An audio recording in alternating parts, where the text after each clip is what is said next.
She never thought a simple cup of coffee could change her life forever. It started on a quiet morning, the kind where everything seems ordinary, until it suddenly isn't. She was just an everyday woman, walking into her local cafe to grab a warm drink, trying to shake off the stress of the week. The kind of place where people come for comfort, for a brief moment of peace in their busy lives. But on this morning, something unusual happened. As she stood in line, she noticed a soldier sitting alone at a corner table, quietly sipping his coffee. His uniform was crisp, but there was something about his eyes, intense, watchful, almost guarded. She felt a strange pull, like she needed to do something kind, just a small gesture to brighten his day. Without thinking twice, she paid for his coffee. Just a small act, a simple kindness, nothing more. But what she didn't know was that this act would open a door to something far bigger, something dangerous. The next day, her world would be turned upside down when unexpected visitors showed up at her door. The FBI. Agents she had only ever seen on TV, now standing in her living room, asking questions that made her heart race. Who was this soldier? Why had she unknowingly become part of a secret she was never meant to know? This wasn't just a story about a cup of coffee or a random act of kindness. It was about how one moment can spiral into a whirlwind of secrets, lies, and danger. How a simple decision could trigger an investigation that she never signed up for. She was just an ordinary woman caught in an extraordinary situation, facing questions she wasn't prepared for. Questions that would change everything she thought she knew about trust, loyalty, and courage. The soldier wasn't just any serviceman. What no one realized was that he was deep undercover, involved in a mission so sensitive that even a casual encounter could put lives at risk. She had unknowingly crossed paths with someone living a double life, someone whose every move was shadowed by secrecy and danger. Her kindness had unintentionally set off a chain of events with far-reaching consequences. Now, as the FBI agents began to piece together the puzzle, she found herself wondering what she had really gotten into. Who was this man she helped? Was he friend or foe? And what was the mission that now had the full attention of federal authorities? She was caught between fear and curiosity, unsure of what to believe but certain that her life would never be the same. What started as a simple gesture had turned into a mystery wrapped in danger and intrigue. She was about to learn just how thin the line between good intentions and dangerous secrets could be.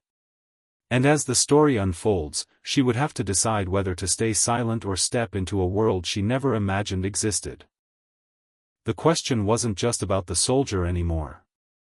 It was about her, her safety, her choices, and the truth behind the man whose coffee she paid for. The FBI was knocking, and with each question, the stakes grew higher.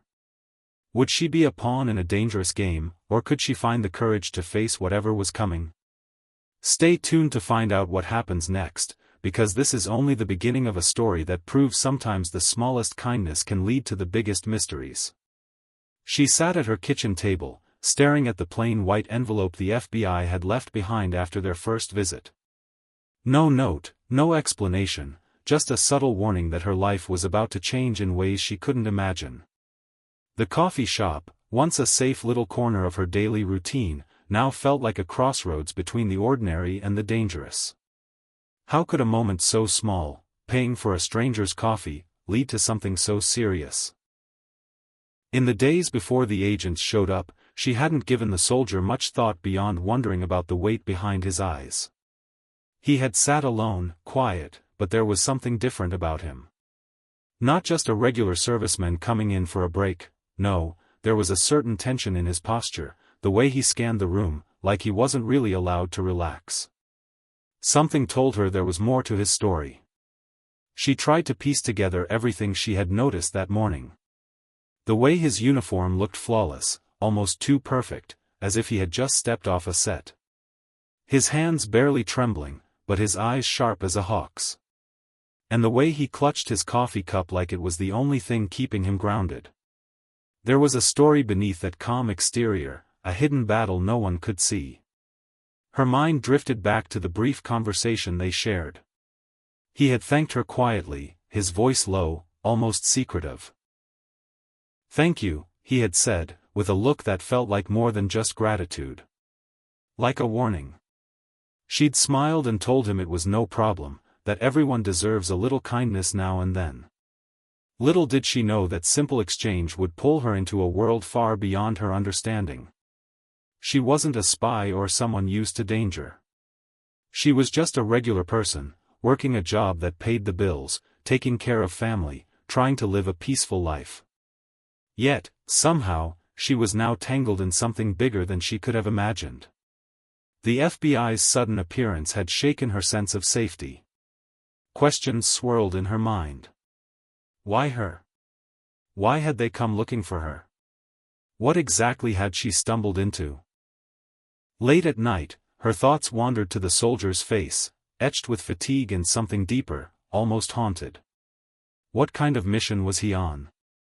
Why would the FBI care so much about someone she barely knew? She knew enough from news stories that undercover operations were complicated, dangerous, and often surrounded by layers of secrecy. But she never thought she'd be connected to one by chance. She wondered if the man's life was at risk now because of their encounter. Was she putting herself in danger by knowing too much? Could she trust the agents who said they were there to protect her? Every story she had ever heard about federal investigations was full of gray areas, where trust was rare, and the truth was often hidden behind official statements. Her phone buzzed again, a message from an unknown number. It read, "We need to talk. Please don't ignore this." Fear and curiosity battled inside her. Was this from the soldier? From the FBI? Or from someone else watching, waiting for her next move? The line between friend and foe blurred with every unanswered question. As she sat there, the weight of her decision pressed down. Could she stay silent and hope this all went away? Or should she try to uncover the truth herself, even if it meant diving headfirst into a world filled with secrets and shadows? She realized she was no longer just a bystander. She was part of a story that demanded courage and quick thinking. The mystery of the soldier and the mission he was involved in wasn't just a headline anymore. It was real. It was here. And it was closing in fast. The more she learned, the more she understood that this wasn't just about a cup of coffee, it was about survival, trust, and the unexpected cost of kindness. And as the days passed, one thing became clear: nothing would ever be the same again. She couldn't sleep. Every creak in the house felt louder, every passing car made her heart jump. The message on her phone still sat unread, but its presence haunted her like a ticking clock. She kept glancing at it, trying to decide if opening it would pull her deeper into something she couldn't get out of. The next morning, she walked the same path to the cafe, this time with her hood up and her heart pounding. Everything looked the same, the baristas smiling, people sipping their drinks, tapping on laptops, but it didn't feel the same. The warmth of routine had been replaced by cold uncertainty. She sat in the far corner, where she could watch the door. She wasn't even sure why she came back. Maybe part of her hoped the soldier would be there. Maybe she needed answers more than she realized. But he wasn't there.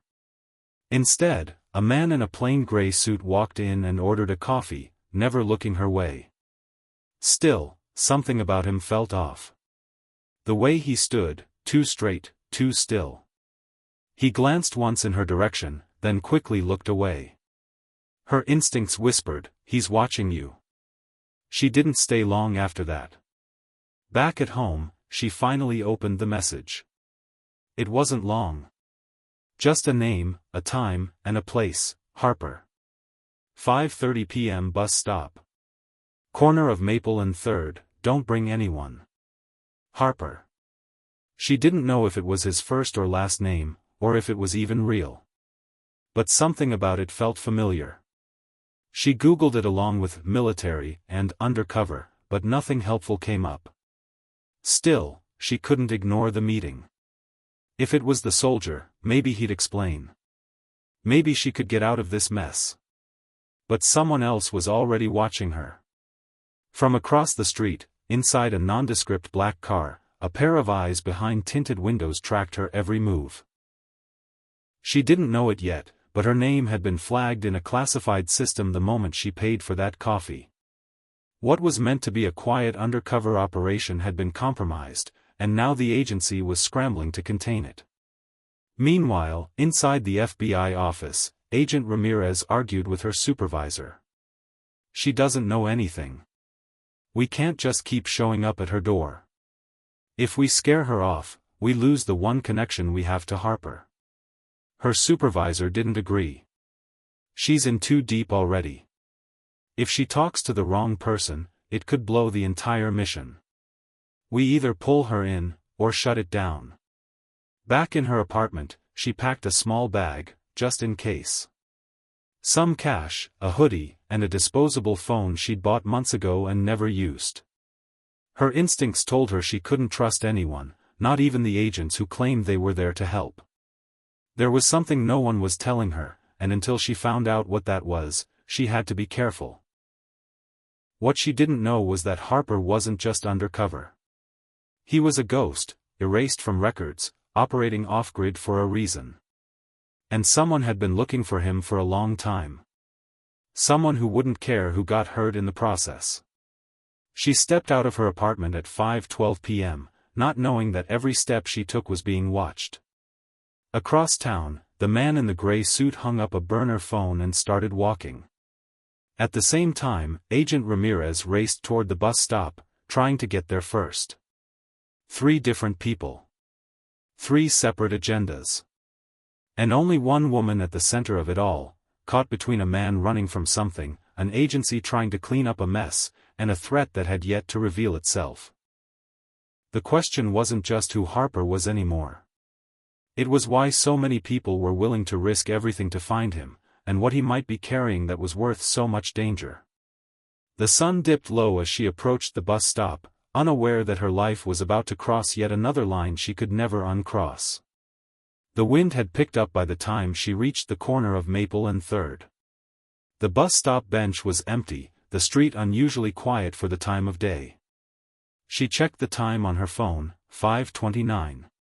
A minute to spare. Her fingers tightened around the strap of her bag as she sat down, heart thudding in her chest. She scanned the area. No one looked familiar. No one looked safe. Then she saw him. Walking briskly from the opposite end of the street, hood pulled low, hands in his jacket pockets. It was him, Harper. The same tired eyes, the same calm intensity. But something was different. He looked thinner. Worn down. Like he'd been running not just from people, but from the weight of secrets too heavy to carry. He sat beside her without a word, his gaze never meeting hers. Seconds passed before he finally spoke, his voice barely a whisper. "You weren't supposed to get involved. I'm sorry." She wanted answers, but the way he spoke told her this wasn't the time. He was watching the shadows more than he was watching her. "Why is the FBI after me? What did I walk into?" she asked, trying to keep her voice steady. "They're not after you," he said, glancing toward a dark sedan parked across the street. "They're after me. You just gave them a thread to pull. And now they can't let go." "What did you do?" she asked, her voice trembling. Harper didn't answer right away. His eyes scanned the rooftops, the reflections in store windows. "There's a flash drive," he said. "Somewhere safe. What's on it would make a lot of powerful people fall. People who hide behind flags and titles. They'd do anything to keep it buried." Before she could respond, her phone buzzed again. This time it was a call, no name, just a number. She hesitated, then answered. "Leave now," said a voice she didn't recognize. "You're being set up. Harper's not who you think he is." The line went dead. She turned toward Harper. "Who's lying to me?" He looked her in the eyes for the first time since they met. "Everyone." Just then, the black sedan's engine roared to life, and a second car pulled around the corner fast. Tires screeched. People in plain clothes jumped out, some with badges, some without. She didn't know who was FBI, who wasn't. Harper grabbed her wrist. Run. But she couldn't move. The air was thick with confusion and fear. Shouts filled the street. Someone yelled, "Get down," and a nearby window shattered. Harper shoved her behind the bench, shielding her with his body. From across the intersection, Agent Ramirez appeared, gun drawn but not raised. Her face was strained, voice sharp. "Harper. Stop running. You don't have to drag her into this. She's already in it," he shouted back. "And you're not here to protect her, you're here to clean your mess." A helicopter suddenly hovered overhead, its spotlight cutting through the dim street. Sirens echoed in the distance. The entire area had transformed into a standoff. Ramirez edged forward, one hand still up. "Harper, we can still fix this. But if you hand her that drive." He cut her off. "I already did." The woman froze. Her bag. He had slipped something inside. "You're the only one they won't suspect," Harper whispered. "And the only one who might have the guts to use it." She clutched the bag as everything around her slowed. The shouting, the flashing lights, the sudden surge of chaos, it all blurred as she realized she was now holding something that could expose a government conspiracy. Or get her killed. Harper looked at her one last time. "Whatever happens next, don't trust anyone." And just as she opened her mouth to speak, a single shot rang out. Then everything went black. She didn't know how long she'd been out. The world came back in fragments, sirens, the crackle of radios, someone shouting her name. But when her eyes finally opened, she wasn't at the bus stop anymore. She was in the back of a van. Her wrists weren't tied, but the door was locked, and she wasn't alone. Across from her sat Agent Ramirez, her face marked with concern, but her posture alert. "You're lucky," she said quietly. "That bullet wasn't meant for you." The van jerked into motion, and the woman tried to sit up straighter, but her head throbbed. "What happened? Where's Harper?" Ramirez looked down. "He's gone. Taken. We don't know by who." "You don't know?" she snapped. "You had people everywhere." Ramirez's jaw clenched. "That's the problem. Not all of them were ours." The air went cold. For the first time, she realized just how deep this went. Harper wasn't just running from the government, he was running from factions inside it. Different groups with different agendas, all pretending to wear the same badge. And now, somehow, she'd ended up caught between them. Ramirez slid something across the floor of the van. It was a flash drive, small, silver, identical to the one Harper had said was in her bag. But this one was cracked open, its guts burned. "We found this on the ground where you were hit," she said. "Looks like a decoy. So whatever he gave you, it's still with you." Her heart jumped. The bag. She checked it the second they arrived at the safe house, after Ramirez swore they were alone, that they could trust the location. And there it was. A small hidden pocket, sewn into the lining. The real drive. But before she could say anything, Ramirez's phone buzzed. She answered, listened, then stood up abruptly. "Change of plans," she muttered. "You need to see this." They rushed her into a makeshift briefing room, a laptop already open, a live feed playing. The screen showed a news broadcast, footage from a nearby hospital. The headline scrolled, "Unidentified man in critical condition after shooting, federal agents refuse TO comment." The camera panned in on the stretcher being wheeled in. It was blurry, but she knew that jawline, that grim expression even under heavy sedation. Harper was alive. But Ramirez wasn't watching the screen. She was watching her. "Do you understand now?" she said. They didn't want him dead. They wanted him silenced. And just then, the feed cut out, replaced by static. Another screen flickered on. This time, it wasn't a news channel.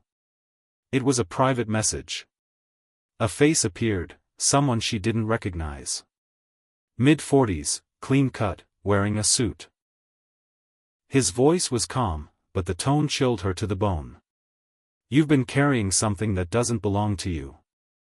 Return the drive within 12 hours, or everything you care about disappears. The screen went black again. Ramirez stared in shock. That transmission didn't come from any known agency. That's a ghost network. Black budget. Off-grid. It hit her all at once. The drive wasn't just evidence, it was leverage. A bargaining chip in a war happening beneath the surface of everything she thought was real. And now, she was the one holding it. The woman backed away from the table, her breath shallow. Why me? Why not give it to someone who knows what they're doing? Because Harper saw something in you, Ramirez said. He chose you. And now, you're the only one left who can finish what he started.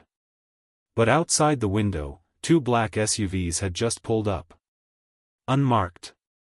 No plates. No sirens. The countdown had begun. The tires screeched outside.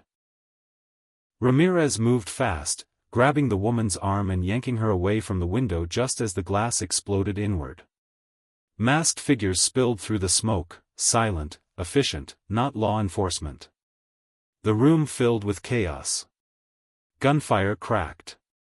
Ramirez pulled her down a side hall, shoving a keycard into a hidden panel that led to a narrow stairwell. Where are we going? The woman shouted. To end this. They emerged into a cold, dimly lit basement lined with old files and rusted tech. Ramirez slid a panel open, revealing a steel case hidden behind loose insulation. This is the uplink node. It was buried years ago, meant for emergency use only. The woman clutched the flash drive. You mean, to upload it? Ramirez nodded. Once it's out there, there's no taking it back. Everything Harper died to protect, every name, every secret, it'll all be public. But they'll come after me, she whispered. They already are, Ramirez said, punching in the access code. But after this, they'll have to answer to the world. The woman hesitated, her hand trembling as she slotted the drive in. A low hum filled the room. The screen lit up. Files spilled across it, classified documents, encrypted memos, off-the-record operations, all pointing to a covert task force operating above the law. A government within the government. Suddenly, the door behind them blew open. The suited man from the video stood in the smoke, flanked by 2 agents in tactical gear. His expression was calm, as if this were just a meeting and not a final confrontation. Don't do it, he said smoothly. You think exposing us will bring justice? All it will do is unleash panic. You have no idea what you're holding. Ramirez stepped in front of the woman. I've seen what you people do in the shadows. No more. The man raised one hand, signaling his agents to lower their weapons. We're offering protection. You upload that, you'll be hunted for the rest of your life. We can make this disappear, quietly. You go back to your normal life. No one ever has to know. The woman looked between them. Her old life, the quiet cafe, her routines, seemed a world away now. She could turn back. Pretend it never happened. But Harper's words echoed in her mind. Don't trust anyone.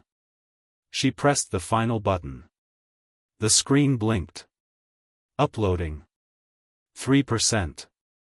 17%. 41%. The man's calm shattered.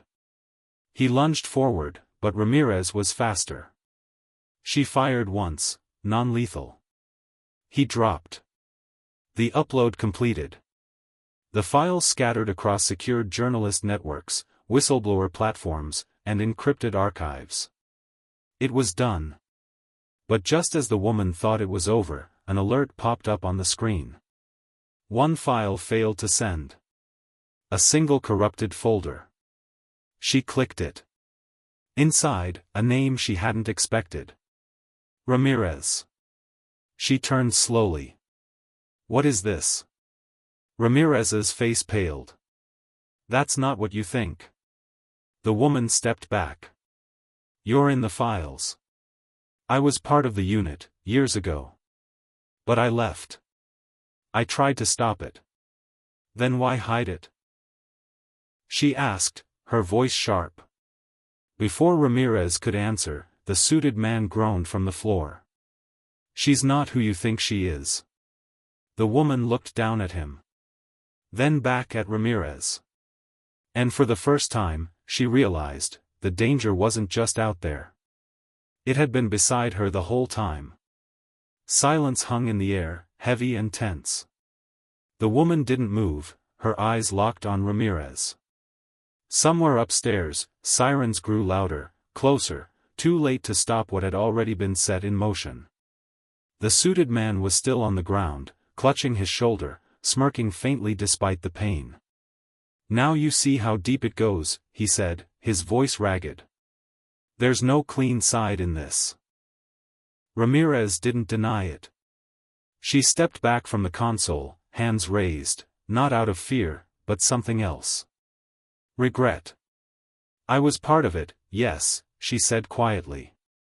Back then, I thought I was doing the right thing. But once I saw what they were willing to sacrifice, who they were willing to silence, I walked away. Harper knew. That's why he trusted me. The woman still didn't speak. She looked down at the final file, still flickering on the screen. Ramirez's name was buried deep, mentioned once in a mission log, linked to an operation that had gone tragically wrong overseas. The kind of event no one talked about but everyone tried to forget. Ramirez sighed. That file, it's not who I am anymore. You've seen what they're capable of. I've been trying to undo my part for years. She nodded toward the screen. And now you've done what none of us ever could. You brought light into their shadows. Outside, tires screeched again. This time, it was real law enforcement. Badges, uniforms, flashlights cutting through smoke. The real kind of agents. A cleanup team stormed the basement, disarming the last of the masked intruders and securing the man in the suit. Everything unraveled in seconds. One agent, older, calm, approached the woman and nodded. We've been tracking this cell for years. That upload gave us what we needed. You did the right thing. But even as the room cleared out, the woman still felt like she was standing in the middle of something much bigger than herself. Her hands trembled. Her coffee shop, her peaceful life, it all felt so far away. What started as a small act of kindness at a diner had spun into something she could have never imagined. She had just wanted to buy a tired soldier a coffee. Instead, she'd uncovered a secret war and become the unlikely key to ending it. Before they escorted Ramirez away for questioning, she turned back one last time. You changed things today, she said. Not just for us, for everyone. But remember, this world, it forgets fast. You have to keep remembering. Keep asking questions. That's how it stays honest. Later, after the noise faded and the sun began to rise, the woman stood outside the building, watching the city wake up. Her bag still felt heavy on her shoulder, not from the drive, but from everything it represented. Truth. Sacrifice. The cost of doing the right thing, even when it scares you. She never saw Harper again. Word came through weeks later, he had been transferred, name erased, mission classified. But before he disappeared, he'd left her a note through a trusted channel. Just one line. You were the only one who didn't run. The story never made the evening news. No headlines, no interviews. But within certain circles, journalists, investigators, watchdogs, the files spread. People began asking the right questions. And back in her cafe, a small plaque hung by the register. It read, "One good deed can change everything." Because sometimes, the smallest kindness, like paying for a soldier's coffee, can be the spark that brings down an empire.